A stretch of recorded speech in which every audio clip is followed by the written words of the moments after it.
అనగనగా దరిక అనే రాజ్యానికి చంద్రసేనుడు మహారాజుగా ఉండేవారు. ఆ రాజ్యానికి కౌసల్యాదేవి మహారాణి. వీరికి ఇద్దరు సంతానం. యువరాజు కార్తికేయుడు మరియు యువరాణి మహానిక.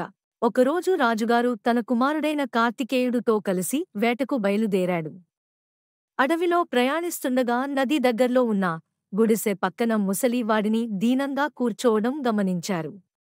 అది చూసిన యువరాజు అతని దగ్గరికి వెళ్లి, మీరు వయసులో పెద్దవారుగా కనిపిస్తున్నారు. మీరు ఎవరు, ఇలా ఎందుకు దీనంగా కూర్చున్నారు అని అడిగాడు. యువరాజు గమనించిన ఆ ముసలి వ్యక్తి ఇలా అన్నారు, నా పేరు రామయ్య.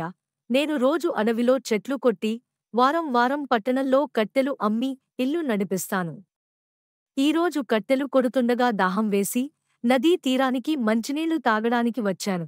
ఇంతలో నా కట్టెల మోపును ఎవరో ఎత్తుకెళ్లారు. దీంతో ఈ వారం ఆదాయాన్ని కోల్పోయాను. అయితే ఈ వారం ఇల్లు ఎలా నడపాలో తెలువక ఖాళీ చేతులతో కూర్చున్నాను అని అన్నారు. అప్పుడు ఆ ముసలి వ్యక్తి యొక్క ఆర్థిక పరిస్థితిని అర్థం చేసుకున్న యువరాజు ఇలా అన్నారు, దిగులు చెందకు, నేను దరిక రాజ్యానికి యువరాజును. నా రాజ్యంలో ప్రజలు కష్టాల్లో ఉండటం నేను చూడలేను.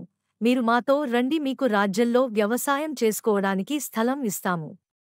ఇక మీరు వ్యవసాయం చేసుకుంటూ మీ కుటుంబంతో సంతోషంగా ఉండవచ్చు. యువరాజుగారి మాటలు విన్న రామయ్య ఎంతో సంతోషించాడు.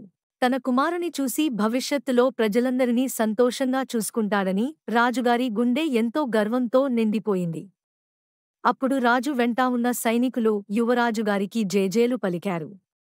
అన్నట్టుగానే యువరాజుగారు రాజ్యానికి తిరిగి వెళ్లిన వెంటనే రామయ్యకి పొలం ఇచ్చారు. దీంతో రామయ్య కుటుంబం మొత్తం రాజ్యంలో సంతోషంగా ఉండసాగారు. ఈ కథలోని నీతి: కష్టాల్లో ఉన్న వారికి బాధ తీర్చడం రాజు యొక్క మొదటి లక్షణం.